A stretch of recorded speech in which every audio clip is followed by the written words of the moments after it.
बाल विकास के महत्वपूर्ण प्रश्नों की श्रृंखला में हम लोग आगे बढ़ते हैं।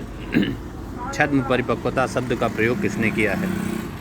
तो बाल्यावस्था को छद्म परिपक्वता भी कहा जाता है या मिथ्या परिपक्वता भी कहा जाता है। ये कथन राष्ट्र का है। तो मिथ्या परिपक्वता या छद्म परिपक्वता बाल्यावस्था को राष्ट्र ने कहा है।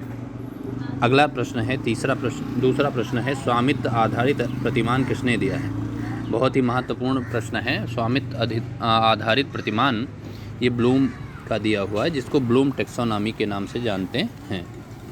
तीसरा प्रश्न है, दमित इच्छाओं को क्या कहते हैं?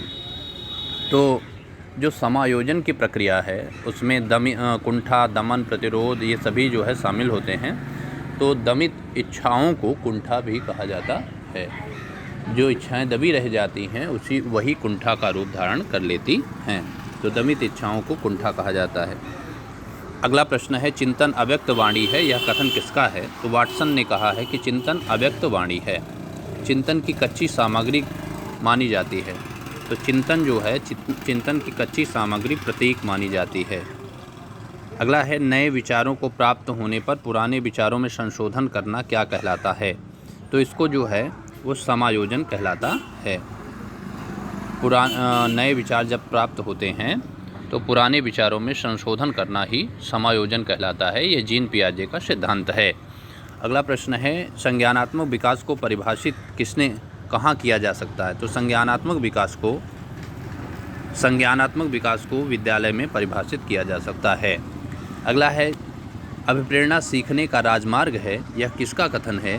तो यह स्किनर का कथन है कि अभिप्रेरणा जो है वो सीखने का राजमार्ग है। अगला प्रश्न है, जब कक्षा में 2 या 2 से अधिक अध्यापक आकर के एक साथ पढ़ाते हैं तो वह शिक्षण क्या कहलाता है? तो यह एक नवीन शिक्षण पद्धति है जिसमें 1 से अधिक अध्यापक आकर के पढ़ाते हैं। ये दल शिक्षण कहलाता है। अगला प्रश्न है, कर्मेंद्रिय ज्ञानेंद्रिय द्वारा शिक्षा पर बल किसने दिया है? तो मारिया मॉन्टेसरी ने इंद्रियों पर बल दिया है। कर्मेंद्रिय और ज्ञानेंद्रियों द्वारा शिक्षा दी जाती है मॉन्टेसरी विधि में, जिसकी जनक मारिया मॉन्टेसरी हैं। ये इटली की निवासी थी।